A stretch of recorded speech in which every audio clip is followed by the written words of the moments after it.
ஒரு நாள் இன்னைக்கு உன்னை கஷ்டப்படுத்துகிற விஷயங்கள் உனக்கு ஒரு சின்ன நினைவாக மட்டும் இருக்கும். இன்னைக்கு புரியாத சில விஷயங்கள் நாளைக்கு புரியும். இன்னைக்கு வலிக்கிற சில பிரிவுகள் நாளைக்கு உன்னை ஸ்ட்ராங்காக மாற்றும்.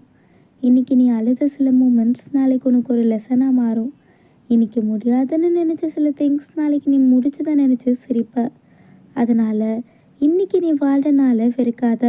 பர்ஃபெக்டாக இல்லைனாலும் இதுவும் உன் லைஃபோட ஒரு சாப்டர் தான். ஏன்னா இன்றைக்கி நீ வாழ்கிற லைஃபு தான் நாளைக்கு நீ திரும்பி பார்க்குற நினைவாக மாறும். ஸோ இந்த நாளை சீக்கிரம் கடந்துடணும்னு நினைக்காத. ஒரு நாள் இந்த நாளை தான் நீ ரொம்ப மிஸ் பண்ண போகிற.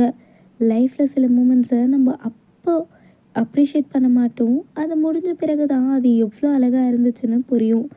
அதனால் இப்போ இருக்கிற மூமெண்ட்டை வாழு. இந்த மாதிரி உண்மையான ஃபீலிங்ஸ் உங்களுக்கு பிடிச்சிருந்தா லைக் பண்ணி, ஷேர் பண்ணி, சப்ஸ்கிரைப் பண்ணி, பக்கத்தில் இருக்க பெல் ஐக்கானும் தட்டி விடுங்க. நெக்ஸ்ட் இந்த வீடியோ போடலான்னு கீழே கமெண்ட் பண்ணிட்டு போங்க. டாடா, பாய்.